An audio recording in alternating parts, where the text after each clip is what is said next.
The views and opinions expressed in the Golden Boot podcast are those of the speaker and do not necessarily reflect the views or positions of the Golden Boot podcast as a whole. Y'all ready to get rolling? Quiet on the set.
Welcome back to another episode of the Golden Boot. It's your boy Pooh Bear. Come on, man, Aunt Petty Murphy in the building. Man, it sounds like a quiet storm, DJ. What's up, man? How you doing, man? I'm good, bro. Yep. I want to say I survived the night in Montgomery. I was not You already going there, huh? Hey, listen. It was a fight night last night in more than one way, I guess. Yeah, man. Yeah, I was watching the UFC fight card and the Nate Diaz, Jake Paul. That man called him John Paul. Jake Paul. I was watching that fight card. I could have had live action, man. I could have literally watched the SummerSlam. Montgomery Invitational. You petty, man. Hey, listen, it was I tell you what, I bet if somebody say, I bet you keep your hands to yourself. I'm gonna be quiet. I'm just gonna I'm gonna leave that for you, Alabamians. Hey, I do want to say, when I watched the replay, old buddy, when he got hit the first time, it was like a bat signal. He took that hat off, and he threw it in the air. Everybody was like, "Whoop!" All I want to say is this. All I'm gonna say about the whole situation: fighting takes a lot of energy. It does. Swimming might be the most strenuous activity that you could do. Hey, I do not want to mess with nobody who swims to a fight. I'm not messing with that man. That's all I'm saying about this whole video situation, the whole incident. That's a bad man right there. It is. I don't know, man. It was wild. I didn't see it happening. I didn't foresee it, that being Facts. That's Aquaman, bro. Yeah. As our man D-Law said, somebody said he was Aquaman for sure. Jay White, the 334. Exactly. FAFO. If you know, you know. Yeah. What's up, Kenny Mack? Kenny Mack in the building, joining us. Yeah. That boy swam across a river. It is. Yeah. That is the Alabama River at that too. So. Yeah, because it's funny. I was just telling Dylan, I said, hey, I was saying, said, Dylan, we got the Tennessee River. That's the Alabama River. He was like, what? There's an Alabama River, a Tennessee River, a Mississippi River? And no Louisiana River. No. But I just want to say, I must have been so good. Yeah, you did. Brumfield said he ain't messing with no triathlon. Hey, that's a new sport though, right there, bro. I tell you what, you gotta swim and then you gotta box around. you know they got chess boxing, right? Mhm. You heard of this? Yes. All right, so you could do like swim boxing, where you gotta swim, whatever, however long, hop out, go around, go swim again, hop out, go. I pay to watch that. He said that's he ain't messing with no triathlon. I don't know. That's a try-me-a-thon. And yeah, he definitely won that. As they say, try Jesus, don't try me. Yeah, that's Oh man, but man, we got a good one in store tonight, man. Speaking of, speaking of faithful, the Pac-12 faithful. Pac-12. I was gonna say, at least somebody showed some fight. I woke up to the women's you going there first? Soccer. Yeah, you going buddy. there first? Okay. Yeah, listen. Man, let's go ahead and talk to our sponsors, man. Give a shout out to our sponsors. Y'all know what it is. BetOnline.ag. We'll be back in 1 minute. BetOnline.ag is your number one source for all your sports information, stats, news, and scores. Get the latest odds, lines, and player injury reports for this year's NBA and NHL playoffs. BetOnline is always your sports information headquarters. This season, we have you covered for all your sports wagering needs. We have everything from NBA, NFL, MLB, and NHL to golf, tennis, UFC, and boxing. BetOnline is the fastest and easiest way to get your betting info, including live betting options and your favorite casino and card games that you can play right from your home. Head on over to betonline.ag today or use your mobile device to get in on the action. Be sure to use the promo code BLEAV to receive your 50% welcome bonus on your first deposit. BetOnline, where the game starts.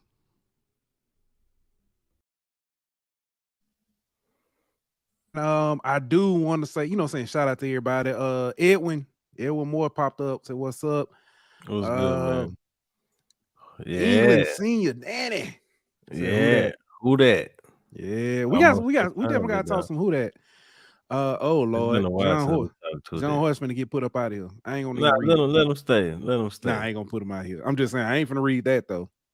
I mean, no, we ain't gotta say it, but it is what it is. Yeah, everybody's welcome here. But I do want to say, as always, thank you everyone for watching. You can be anywhere in the world, chill with us. We appreciate it.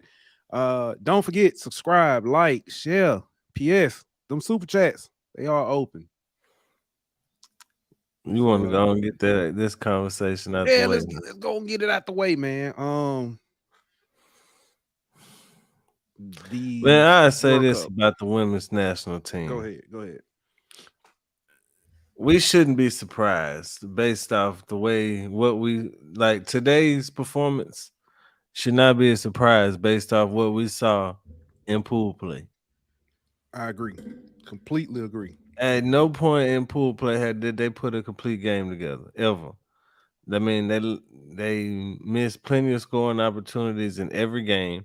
They weren't able to capitalize. They looked out of touch. They looked like they weren't on the same page at times. Communication lacked. I mean, they got talent, but it just didn't look like they were a complete team. And so, I mean, today's, whatever, this morning's, last night, however you want to classify that game, it was just a culmination of what we saw all tournament long so far. Yeah. I put down in my notes about this. They lost on penalty kicks last night, but this game, they struggled to score. And as you say, 3 matches. They scored to tie against I forget who it was they were playing to tie it at 1-1. That was I want to say Canada, but that can't be right. They tied like everybody. Yeah, it was so they beat Vietnam like 3-0. Tied against Netherlands. Netherlands. Yeah, that's Yeah, they it. tied against the Netherlands. Then they had they And had they to either tied win against or tie to they tied advance, against them. and they tied against with no goals scored. Then they Mhm. went through this game, no goals scored. Yeah. Then it came down to penalty kicks, and Megan Rapinoe, Hmm. she missed the kick. Bad. Yeah, and so Sophia Smith missed the kick. I mean, there was a few yeah, there was yeah. a few misses. I'm not trying to put it on one person at all. No, I'm with you. Yeah, but it just seems like this team, as you said, they couldn't get it together. After the last World Cup, the Olympics, the CONCACAF goal, it was like they had all this momentum and they couldn't find it. It's like because who retired? I was Lloyd, Carly Lloyd, Yeah. and somebody else, and it's like they could not get it together at all. And also with this, I don't know if this was because of just frustration or just like, hey, you know what, this was already planned. But Julie Ertz, she retired. Yeah, I think that was planned. Yeah. So I think that was planned. But I will say, this team is kind of in that transition stage. You got the Rapinos, you got the Ertz, you got those older vets who've been around for a long time. And then you got these young up and comers, Sophia Smith, Trinity Rodman, you know, that 18 to 22-year-old crowd. And so I think that you kind of were in an influx of do you kind of go with the older gals, I should say, who have been there before and who have won multiple World Cups, or do you kind of get the younger, more talented at this stage of their careers, faster, quicker players in there? And I think there was kind of a too much of a power struggle between the two. And internally, not necessarily I know what you mean. Yeah. intentionally, but you know what I mean? Like as players, do you listen to the older people and kind of go their way, or do you kind of, step up yourself and kind of try to take on that leadership and kind of do more? Like it's just, I feel like there wasn't a true identity of this team. Yeah. So all right, this gonna you gonna think I'm playing when I say this, or you gonna think it's fun. Recently watched Ted Lasso. You know what I'm saying? Binge watched it. And I understood soccer to a certain extent, but watching that kind of, even though it was a drama, made you think more about the logistics with personnel and stuff behind it. As you say, when you've got a older player who's a legend in her own right in Megan Rapinoe, and she's coming off the bench. You've got a rising star in Sophia Smith. Alex Morgan is still there, but But she's she's not kind of really the transitioning out. yeah. You know what I'm saying? Mhm. When you've got, like you said, that dynamic like that, it really makes you. It can be a strain on a team that is, you know, what I'm saying, that has the talent to do it all, but like you said, going through that transition, that hurts. And Paul's brings up a good point. They would have got killed by Japan in the next round, playing like they've been playing. Yeah. Let me ask this though. Are are we expecting them to win the World Cup because the last two times we won the World Cup? I think I was thinking they would be very competitive, just simply, but like you said, the last few times we've seen them, how dominant they've been.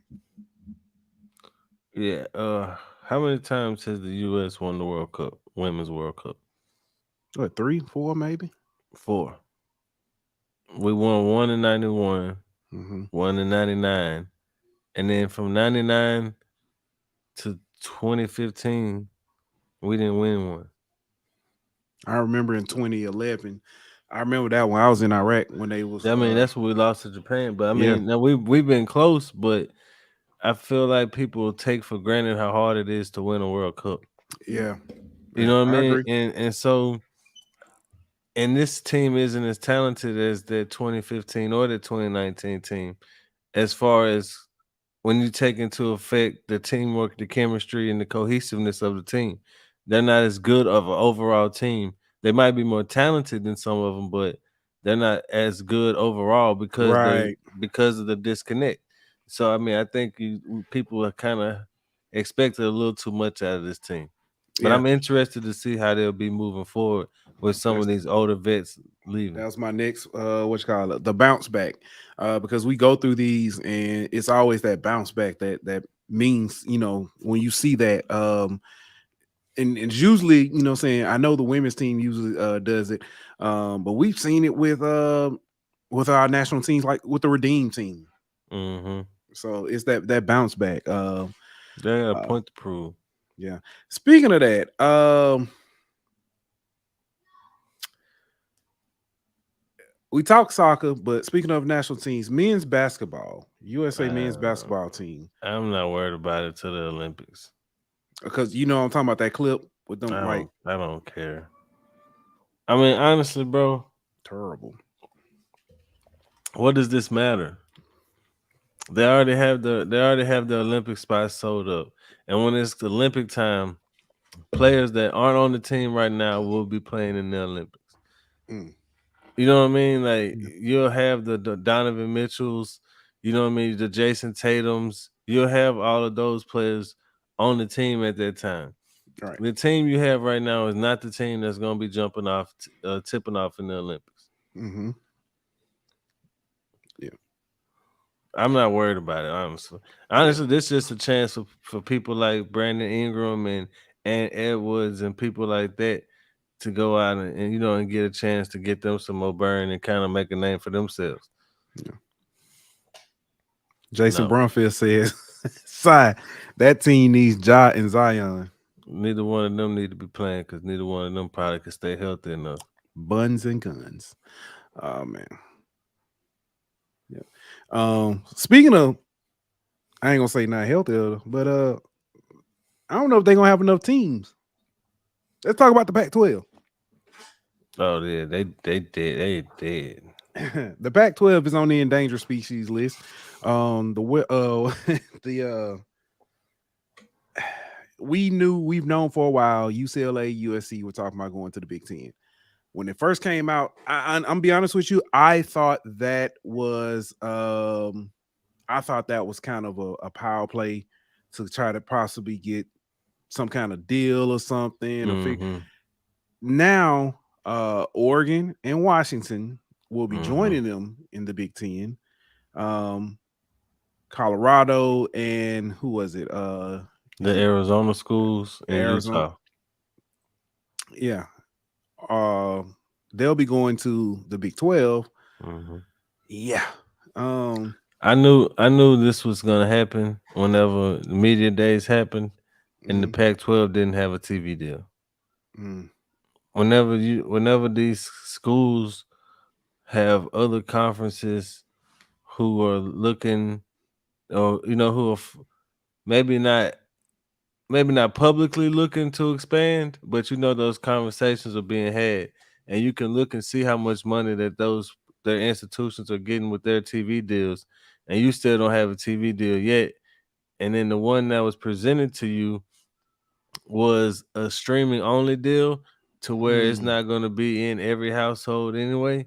Nah, that's not going to fly. So this, I kind of agree with Jason Brumfield. The Pac-12 has been poorly ran for a long time for their former commissioner, and I think that these teams have been kind of looking for an exit strategy, and this just gave them a reason, and so now they're going where they want to go. He said, "What y'all wearing to the Pac-12 funeral?"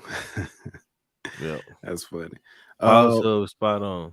Yeah, arrogant leadership and keeping Larry Scott too long were the Pac's undoing. Still, 8/4/23 will go down as an infamous day in college sports. Yep. So we know some of the big boy names are gone. What are some potential teams that can come in and when I say this, I'm gonna say this lightly, save the conference. And when I say, listen, hear me out. It's dead. When I say save the conference, meaning at least keep the name. It's dead. You think so?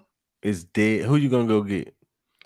I'm gonna ask you. Who you gonna go get? So two schools I would think to bring in. Fresno State. Actually, I could think of at least 3: Fresno State, San Diego State, Boise State. So then you're the Mountain West. Again, you're at least saving the name. Why, if you're those 3 schools, why leave the Mountain West? At this point, why leave the Mountain West for the Pac-12? What does the Pac-12 have that the Mountain West doesn't have? The quote-unquote Power 5 status. It's not even a Power 5. The NCAA is already looking to strip them of their A5 status. So then they wouldn't even be considered a Power 5 school anymore. I mean, conference anymore. Right. So, I mean, the only thing they can do is merge with the Mountain West, and then you're probably looking at something like the Pacific West Conference, or you know what I'm saying, or the Mountain Pacific Conference, or something along them kind of lines. Ain't no way. Which are both redundant. I mean, true, but I mean, either way, you got to keep keep both conferences happy somehow. You're right. But absolutely right. Jason Brunfield said there's more money than the Mountain West. How do you know that? What's the TV deal for the Pac-12? That's true. Especially TV deal. considering you have 4 schools right now: Stanford, Cal, Washington State, Oregon State. That's not drawing you any money from a TV deal. So where does money coming from? Those schools might have more money than the Mountain West schools, but that doesn't mean anything. That's not helping the Mountain West schools. Yeah. Mass, this is the Big Ten now the strongest conference. I mean, on paper maybe, but yeah, I'm saying I'm simply saying top to bottom as far as name recognition. Yeah, as far as brands, yeah. They're more diverse as far as they got schools from coast to coast. They got a school in LA and a school in New York. I mean, that's logistically gonna be. I mean, yeah, it sucks for Rutgers. You know what I'm saying? Because Rutgers already had the long trips to Wisconsin and some of them schools. It's even further now when you got it. It's actually, somebody said this the other day. It's like 30 minutes shorter of a flight for Rutgers to go to, was it Oregon, than it is for them to fly to England or something like that. Wow. Yeah, like that's how ridiculous their travel is going to be for some of them games. Yeah. But it doesn't really suck for football as much as it does for the other sports where you're traveling multiple times a week. But back to the question. On paper, I mean, look at the brands they got. UCLA, USC, Oregon, Ohio State, Michigan, Penn State. I mean, Michigan State. They got a lot of brands. But if you're talking about football and on the field, it'll the SEC. Yeah. Especially if the SEC adds Florida State and Clemson, because then they have every last national champion except for Ohio State since what, 05? When Vince Young won it. 14. So I mean, or 14, who won it? Ohio State. That's what I'm saying. Other than Ohio State, yeah. From 05, they have every national champion in their conference. And Texas would be actually in it. So then you got to go back to the year before when USC won it. Yeah. Oh, USC didn't win it. 04, yes, they did. Oh, 04. Oh, my bad. I'm tripping. My math was off a little bit. You mentioned Clemson and Florida State. Is the ACC potentially in trouble now? Because it's been rumored. Florida State's just about as good as gone. They just waiting to pay their fee. Yeah. Or coming up with the money for their fee.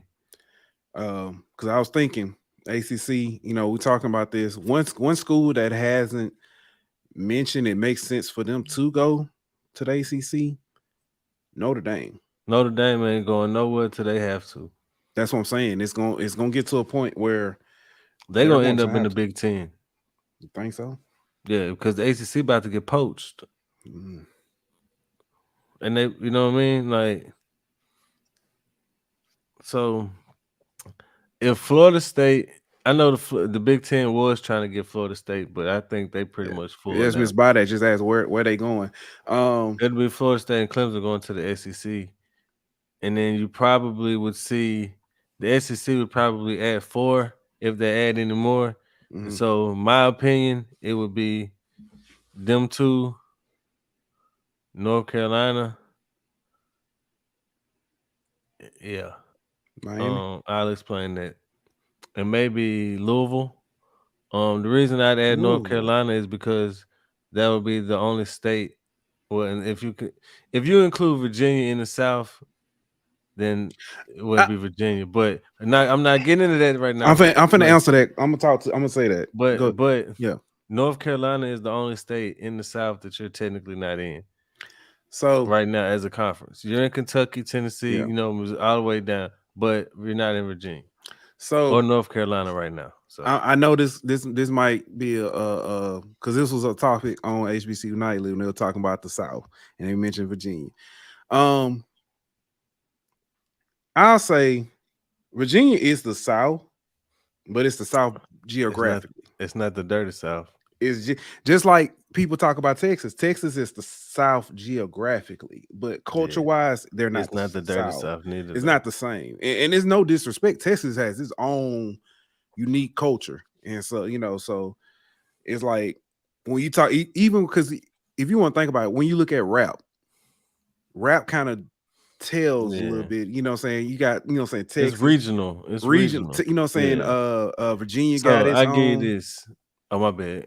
No, I'm just saying, I'm just saying Virginia got its own sound. And then like when you say the South, I mean, within the South, you got pockets of, some people got their own but it's like when you say, something like dirty South, it's always. That's what I say. It's like, ATL is a transient city, Adrian. So most of the people in ATL aren't actually from the South. They moved to the South. But like Virginia is geographically in the South, but it's not like culturally in the South. Right. But yeah, I think Georgia Tech makes sense too in every sport except football. Because you get the natural rivalries. Plus, they were a founding member, so I think that makes sense. But Georgia Tech, Louisville, then you get the South-ish. Yeah, right, South-ish. There you go. But Georgia Tech and Louisville kind of make sense due to the natural rivalries they'd have in the conference already with Kentucky and Georgia. But I just feel like North Carolina offers so much as an athletic program, from basketball to baseball, football. You know what I mean? Women's sports, they're good. So it's like, if you're looking for best programs and you're looking at expanding to different markets, that makes a lot of sense. Yeah. All right, man. Let's take a brief break. Hear a word from our sponsors. And we are back. Let me ask this question. Talk about all these moving these super conferences, however you want to look at it.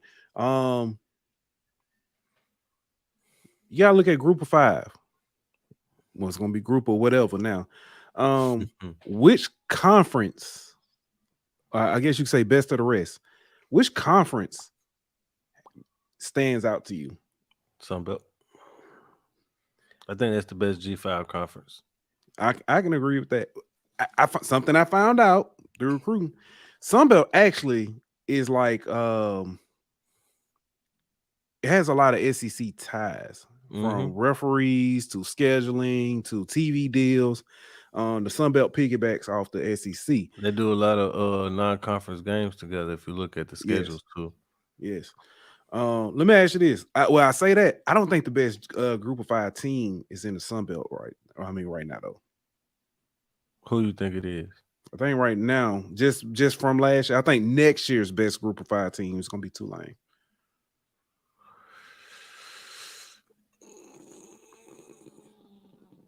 Because think about everybody else. They lost a lot, my boy.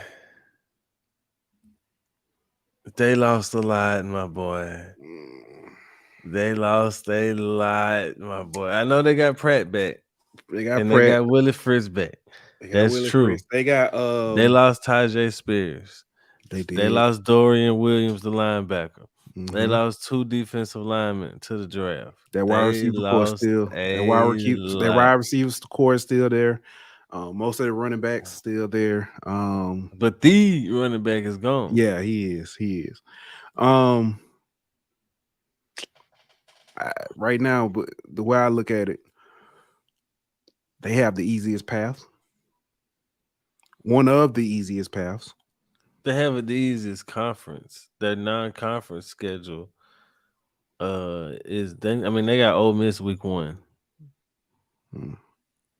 So I mean, I still they might be one of them. I think UTSA with that quarterback that they got is still gonna be one of the better G5 schools, especially in their conference. Yeah. App State is always good, but I think they're losing their quarterback. Coastal Carolina has their quarterback back, but they lost their head coach. ULL, we'll see what they're like. They're always formidable.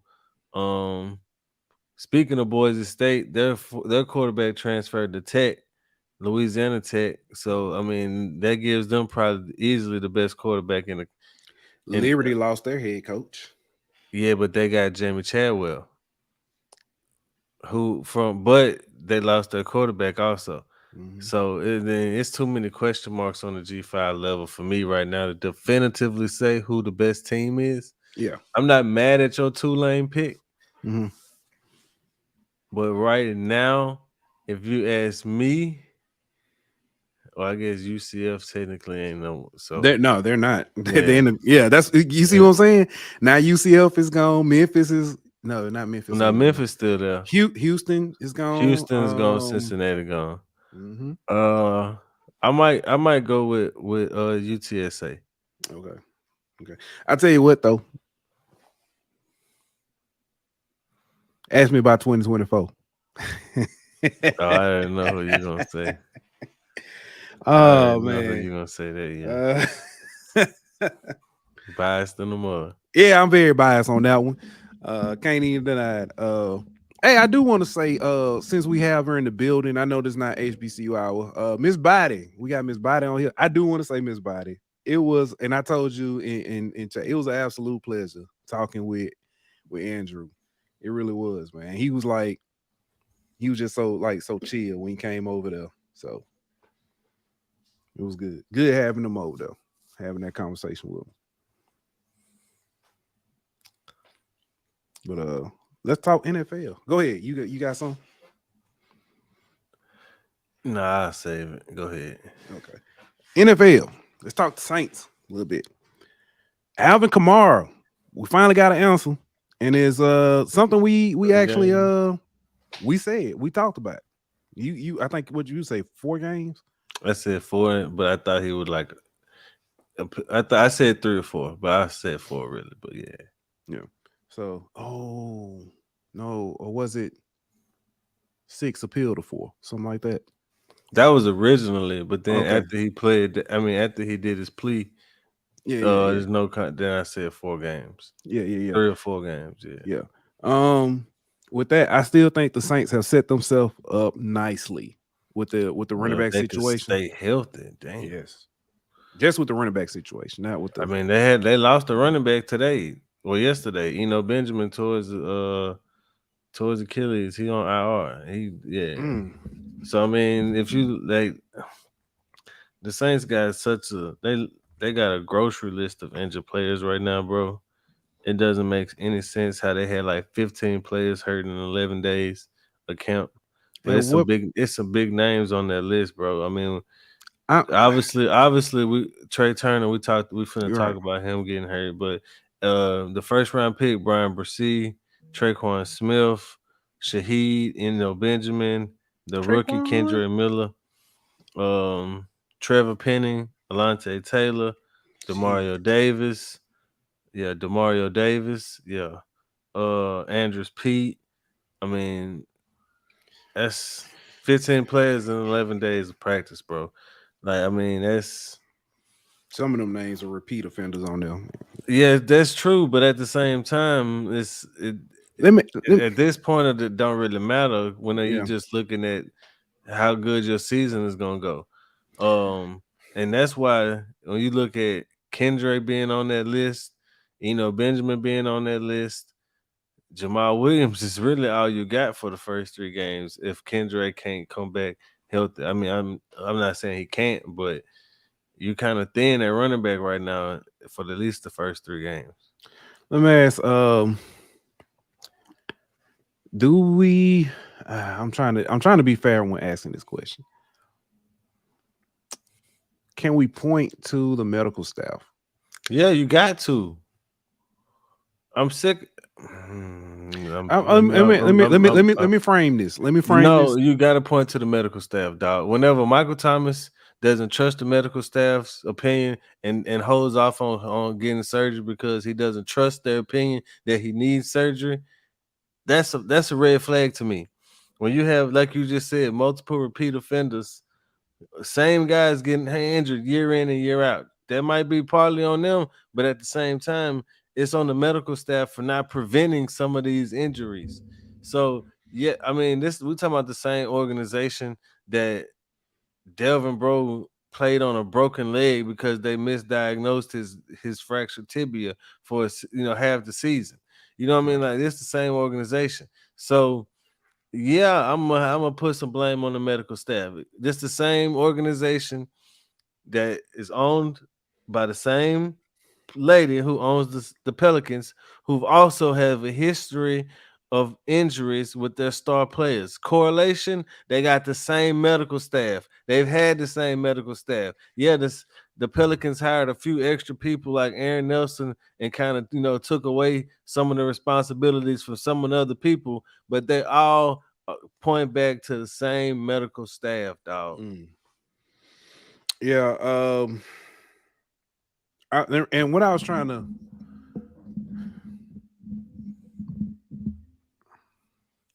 find a way to not necessarily point. I mean, it is what it is. It really is.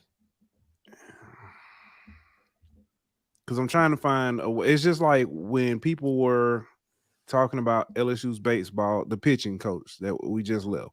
And they were like, oh, saying everywhere he's gone, the pitchers have, saying blown their arms. And you're like, you can't really blame that all on him. But then, if he goes to Georgia and it happens again, you know what I'm saying? Then,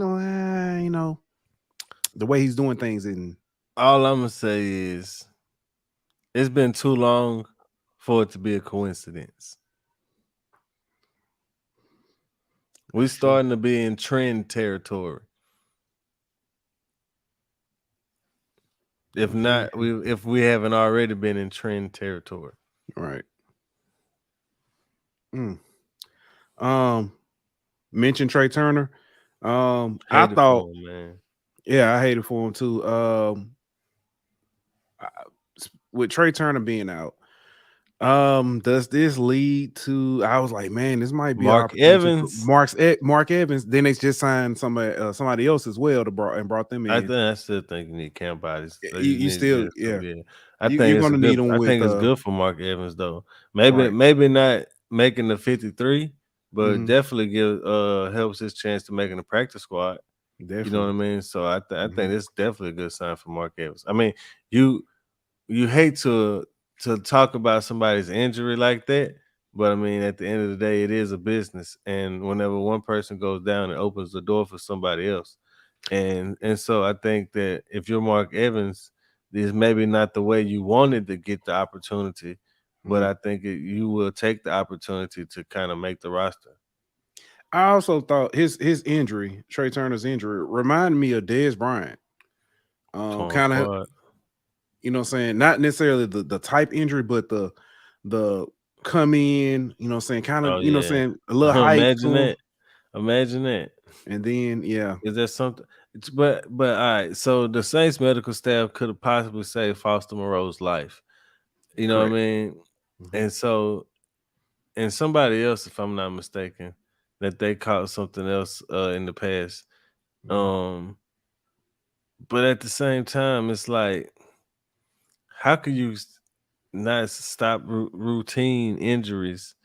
You know, normal everyday football stuff, but you out here catching Hodgkin's lymphoma. You know what I mean? Like,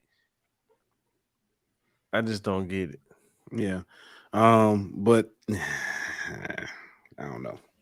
I was gonna say technically that it's a physical, they do blood work and all that kind of stuff, but did that stay in house as far as who actually does, or does that go to an outside medical facility for that test? Man, they probably, and that's the thing. Who's doing it? Do you got somebody who just like, yeah, you look in shape, you know, or you actually doing a physical?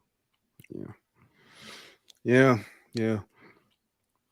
But man, I hate that. I didn't even realize it was that many injuries until you said something. Now all of these ain't season ending. Some of them are Correct. day to day. You know what I mean? Things of that nature. But Yeah. at the same time, I'm just talking about the quantity, not Mhm. necessarily severity. Yeah. But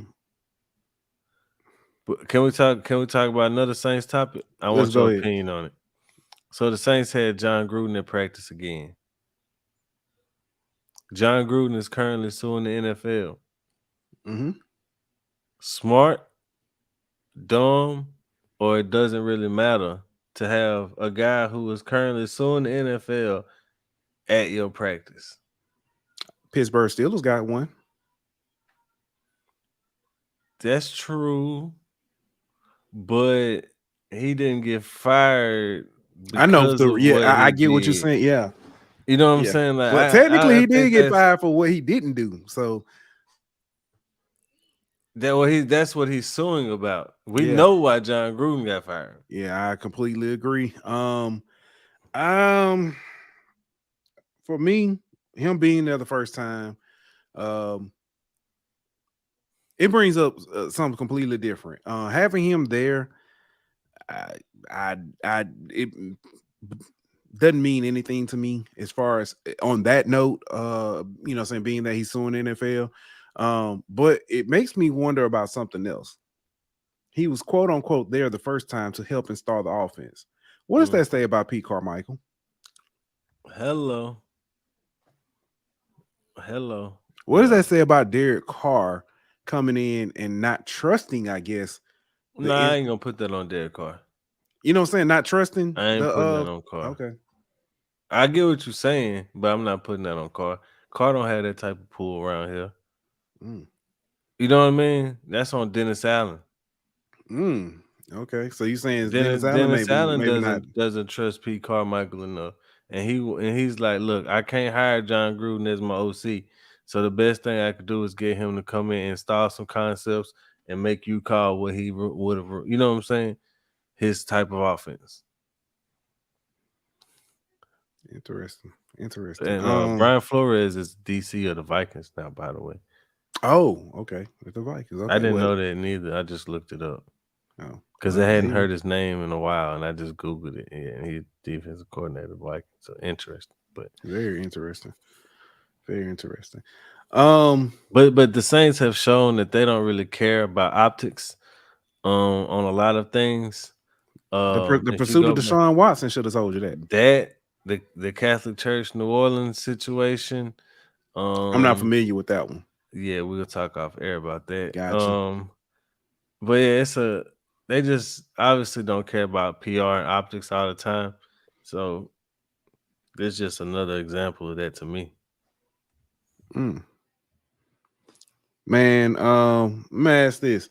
Pro Football Hall of Fame had their inductions yesterday. The actual game was what? Thursday? Yeah. Mm-hmm. Do you even pay attention to that game anymore? No. I watched it, but I mean, it was football. It was just on TV, really. Like, I watched it because it was football. Like, I didn't really pay attention to who. I couldn't tell you right now who won the game or what the score was. I can tell you who won just simply because Dylan reminded me. He was like, "I'm going for the Jets," and I was like, "I don't think they." They did end up coming back to win, but no, they lost. They lost. Just lost. They can't. They got the ball in didn't. They failed. So they came back, but didn't end up winning. Came back and lost. Okay. Hold on. Let me double check that before I thought they came back and won. Shows you how Nah, the much I Browns paid won. attention. Browns won. But Shows you how much I paid attention. I do know DTR had a pretty good game, and people were very Yeah, he impressed with did. him. He did. But man, the actual Hall of Fame inductees, Didn't watch that neither. I didn't watch their speeches. I'm gonna tell you the last time I heard watched DeMarcus Ware had a good one though. I don't even know. I'm gonna tell you the last one I actually watched, like actually watched the speech and was glued, was when Curtis Martin. Man, I couldn't tell you the last one I paid attention to. I remember watching Curtis Martin's, and that was 2012, bro. That's how long ago. I couldn't tell you the last one. I actually just sat there and watched them speak. Yeah. But the actual inductees: Rondé Barber, Don Coryell, Chuck Hawley, Joe Klecko, Darrell Revis, Ken Riley, Joe Thomas, Zach Thomas, and DeMarcus Ware. So I do want to say shout out to Mason Taylor's uncle and getting in. Zach Thomas. Yeah. As far as shout out to DeMarcus Ware from Troy. You know what I'm saying? That's probably the last time I say anything good about Troy. That was random. What? Because he went to Troy. DeMarcus Ware. Okay. Right. Shout out Joe Thomas from Wisconsin. Like, no, just I'm listen, I'm representing for Alabama, man. Okay, you know what I'm saying? That's why. That's all. But you don't even like that school though. I don't. But I'm, you know what I'm saying? I'm shout out my man. Listen, I got, you know what I'm saying? It's just like you may have a cousin or somebody you don't really like, but you ain't gonna let nobody mess with them. Yeah, I shout out my cousin when he went to Alabama, but not the school. Yeah, I mean, people make bad choices. Yeah, they do all the time. Speaking of bad choices, man, and we could talk about this a lot. Yeah, bad more choice. tomorrow. Andrew Luck for the Hall of Fame next year. If I hear that one more time, people always what has he done? Nothing, but people saying that he's eligible next year. I don't care. He could be eligible whenever he want to be. That is not a Hall of Fame quarterback. If he's a Hall of Fame quarterback, then Cam Newton is the first ballot Hall of Fame quarterback. Facts. Ken Riley. We'll talk about this a lot more. NFL really screwed the pooch on that one. That man, I don't know where that came from, but it fit the conversation. But Ken Riley should have been in years ago. And they waited till he was deceased. That was wild. They always do that though. But shout out them. I'm glad they put Coryell in there because that offense, the Air Coryell offense, was forever a game changer. Yeah. Man, let's talk. Next year they got Julius Peppers. Oh yeah. And Antonio Gates, who should both be in the Hall of Fame on their first ballot, in my opinion. But so the next year's class might be just as good as this year's class as far as start studying this, because this year you had Revis and Ware, and even though he was an offensive lineman, I feel like Joe Thomas got a lot of publicity this year because this was his Super Bowl. He never had a real playoff opportunity, so this was his everything for his career, all in one. Right. Man, can we talk a little boxing? I mean, if you call it boxing. Yeah. Jake Paul beats Nate Diaz. I'm so sick of this dude, bro. That was my next question. I don't know. I think I've asked this before. Do you respect him as a boxer? Yes, but I just wish he would actually fight boxers. I would respect him more if he would actually fight boxers, not find an MMA dude who wants a payday. If I'm not mistaken, the one boxer he has fought, he lost. Yeah, that's true. And Fury is, I don't know. He's not a great boxer, but he's a boxer. He's a boxer. Chris, what up, Chris? Chris laughed and said, if you call it boxing. I mean, for real though, man, that was at the chokeholders and Diaz put him in the guillotine, man. That was Yeah. And then, but if you gonna box MMA, dude, you better put him to sleep. The one thing I knew about this, Nick Diaz has a chin. I knew Yeah, he does. He does. I knew he would get he could get beat up, but he wasn't gonna necessarily go down and stay down. I think that one time he did get knocked down was more of a balance thing. That was a Tim Anderson type hit. No, Tim Anderson got KO'd. That boy got the spaghetti legs after that. He couldn't even walk. But hey, did you see the fight on the undercard with H2O? Silver? Yes. Now that boy might be legit. Yes. Like, what I ain't even check out the weight class. What weight class he in? I think he 125 right now. Okay. Who is that's under Shador, ain't it? That's Shakur at 135. So he up in there with the boy from Japan.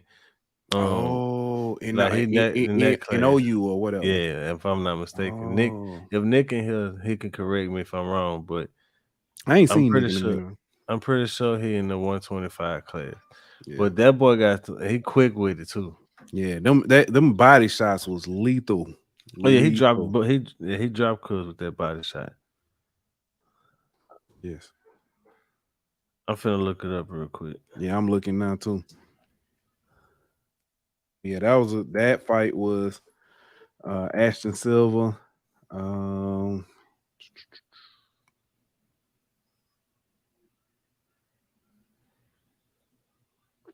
Yeah, You don't even have it on here. He's 10-0 with 9 KOs. That boy, his hands, man.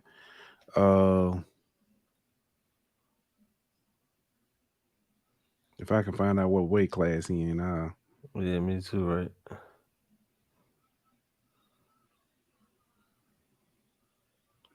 And he only 19. Bro, that's crazy. He been fighting professionally since he was like 15, though.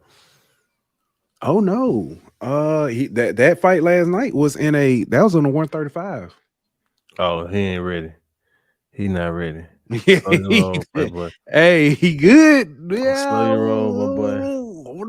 You might can fight a Teofimo Lopez type guy. You know what I mean? And no disrespect to Teofimo, but you're not ready for no Shakur. No Tank. Nah. No. Nah, my boy. Let me ask you this. This I guess you call my weekly or our weekly Devin Haney slander. Could he take Devin Haney? Or at least be competitive? Nah. I haven't seen enough of him to say that. I've only seen him fight twice, and this was the first real test for him. Okay. But so I'm not gonna say he can't. I don't know, man. I don't think Devin Haney's gonna be at 135 too much longer though. No. I think he's going up a weight class. No, yeah. But well, actually, I know he is because he's finna fight the boxer from New Orleans, Regis, at 140. So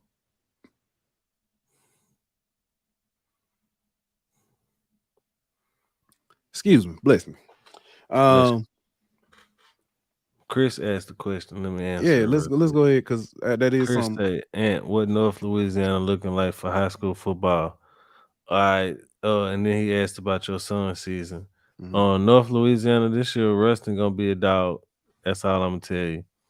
Rustin gonna be a dog. The same school's pretty much gonna be good again, but Rustin is gonna be a dog. Yeah. As far as my son, they getting ready to kick off. They're gonna do they always do a Midnight Madness practice.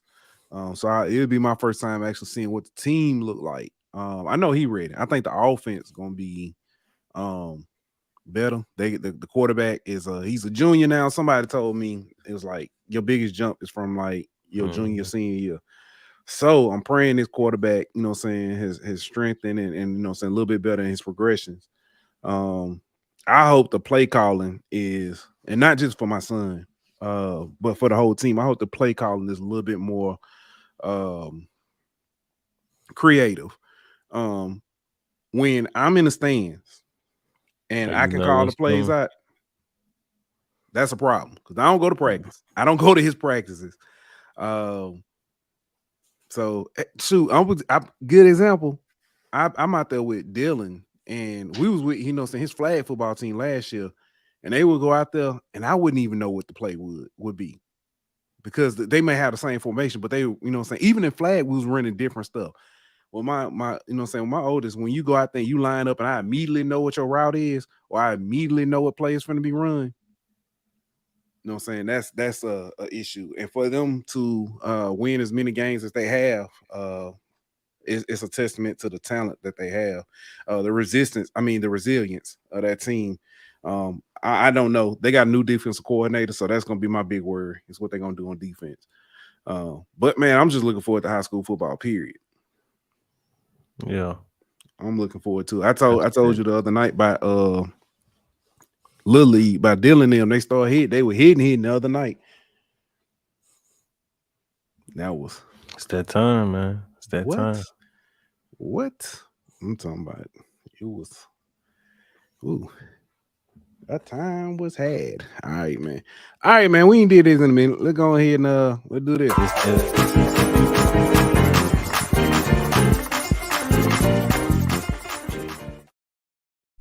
Bro, to me, you was in the middle of talking. My bad. It's all good. All I was saying was just that time. Bad. Boy, you petty. All right, man. I'll go first, man. I think yours is a little bit more serious, so I want to talk real quick, man. Student athletes, man, come holler at them. Student athletes, y'all have this responsibility. You have a responsibility to be true to the game, be open, be honest, keep the sanctity of the game. Sports betting is starting to become a huge deal in college sports, and we've already seen two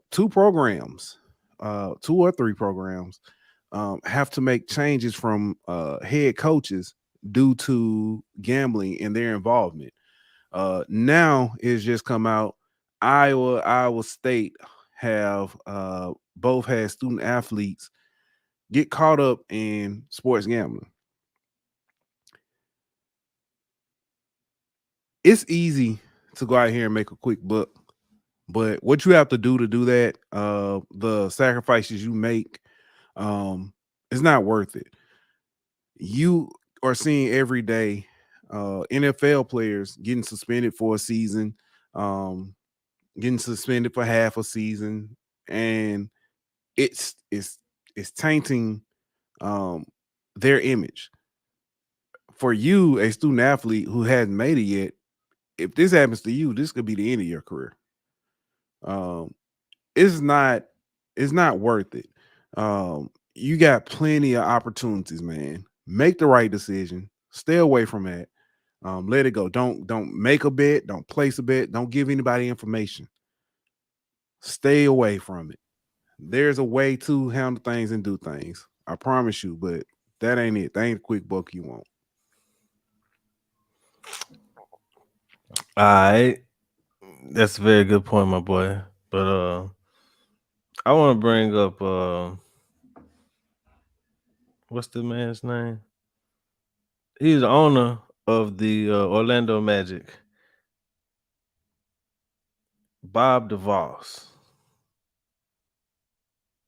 Come on down to the front, my boy. Dan DeVos. I'm sorry, Dan DeVos. The Orlando Magic have donated $50,000 to the campaign of Ron DeSantis. It's the third time they've actually donated to Ron DeSantis. Fourth time they donated to Ron DeSantis.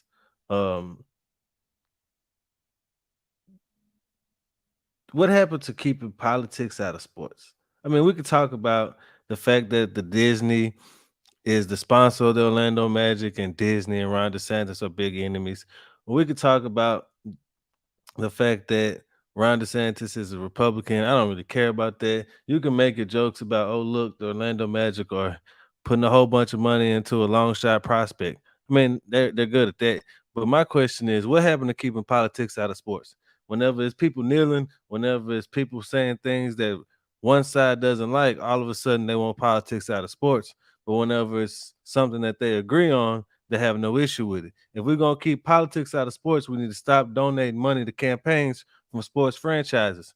Whatever you do with your personal money, I have no problem with. But whenever you're using money from a sports franchise, you are not keeping politics out of sports. You're in fact bringing politics into sports. So you can't say keep politics out of sports and then condone what the Orlando Magic are doing because you like the candidate.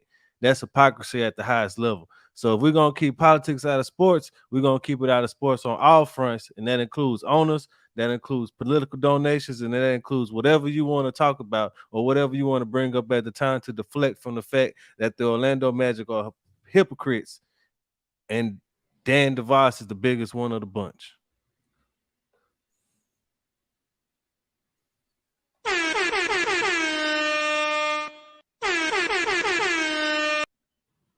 Good job, man. I like that one. That was interesting. Man, they done donated over $100,000 to Ron DeSantis in his time as a politician in the state of Florida. Yeah. Food for thought. Yeah. We'll talk later. Because it's like you said, just keep it out of sports. And it's funny when it's convenient though. But they good at giving a lot of money to prospects who don't really have a good chance. Yeah. Man, what's coming up? Hey, we missed it. We didn't do the show. Bud Crawford, Errol Spence. Yeah. We said it. I just want to say we said the outcome. Wasn't surprised by the outcome. I was surprised at how it happened though. He was more dominant than I thought he would. You know, I didn't think that Spence would get dominated like that. No need for a rematch, my boy. Not at all. No need. I do want to say, who you want to see Bud fight next? You want me to be honest? I would love to see Bud go up and dominate another class. I want to see him take a Roy Jones Jr. route. Charlo, brother. Just bring it. 154 with Charlo, brother. I think he can do it. I seriously think that he has what it takes to do it. I'm gonna tell you, man. I was telling, because you know, saying a lot of people was like, man, I ain't never seen. I was telling Rev, I was like, Bud different. Bud has Bud, like we joked about how he showed up to the press conference. Bud came to the press conference like we think Chris dressed. You know what I'm saying? Like, you know what I'm saying? Like, you know what I'm saying? Polo style shirt button up to the top with some jeans on. You know what I'm saying? Maybe, you know what I'm saying, some boots, cowboy boots, something like that. You know, he comes to, like, that's how he came to the press conference. He ain't flashy. His wife ain't no supermodel. She's a very pretty woman. The boy is from Nebraska. Yeah, she's a pretty woman, but she, you know what I'm saying, she thick, she got some size on her. And a lot of boxers don't show up with ladies, you know what I'm saying, who are you know what I'm saying, I say plus size loosely. You know what I'm saying? I ain't saying she Lizzo or nothing like that, but you know what I'm saying, she thick. 2 C's. 3 C's. I ain't gonna lie, it's 3 C's. He different, bro. I'm trying to see who could there be. I mean, you got Charlo. I'm trying to figure to be honest with you, who's left in his weight class now? His weight class now. He will really be fighting. Boots? Who? Jerron Ennis, Boots Ennis. But I don't think he's not ready though. It would be. Nobody ready, but he would be. Remember how people would complain about what's his name? Floyd Mayweather fighting people just to fight him. That's what it would be if he stayed in that weight class. In my I think opinion. Boots the only one who would be a real contender. Boots like a top 3 contender in that class. He's undefeated, 31-0, like 26 knockouts, 28 knockouts, something like that. Yeah. So I think that would be a Bruh, real he contender. has That'll be a real knocked contender down. for him. But that's the only other person. Not any knockdown. He has finished. If I'm not mistaken, every welterweight he fought. He finished 11 in a row for sure. But I mean, he could jump up. He could jump up to junior middleweight and fight Jesus Ramos or somebody like that, unless he want to go straight for Charlo. I don't think he goes straight for Charlo yet. So that's the next big one coming up, ain't it? Charlo and Canelo. Canelo. Yeah, I think that's the next. Well, I don't know when that Regis Devin Haney fight is, but that'll be a pretty significant one. It's for a belt, so yeah. I'm be honest with you. I lost my New Orleans kid, man. Yeah, I lost a lot of respect for Devin Haney, man. Honestly, then root against him and root for the New Orleans. Oh, don't worry, I will. And it's not so much because the judges said he won. It's how he acted like he wasn't. It's like he wasn't even humble about the win. It was like, bro, you ain't even do nothing. I mean, it was like you got whooped the entire fight.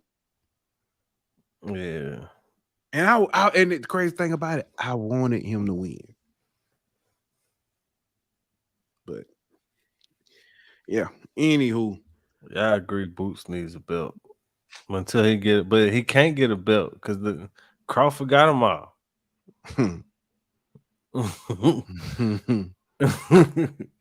He gonna have to beat Crawford for one, unless somebody makes Crawford, unless one of them federations makes Crawford, fight or give up your belt type, and then he gets it in the interim. I don't see him getting a belt. Hey, I do. Shout out to Bud for giving Aaron Spence his belts to take back home with him. So shout out to that. I mean, he was very, classic because I know there was a lot of, tension. But yeah, hey man, let's go ahead and get up out of here. See y'all we'll tomorrow. be back on whatever day we'll be back. We'll be back. Yeah, next Sunday we got the. Tomorrow with HBCU hour, and then again on Thursday. We'll talk about something. All right, like that, we out. This show was presented by betonline.ag.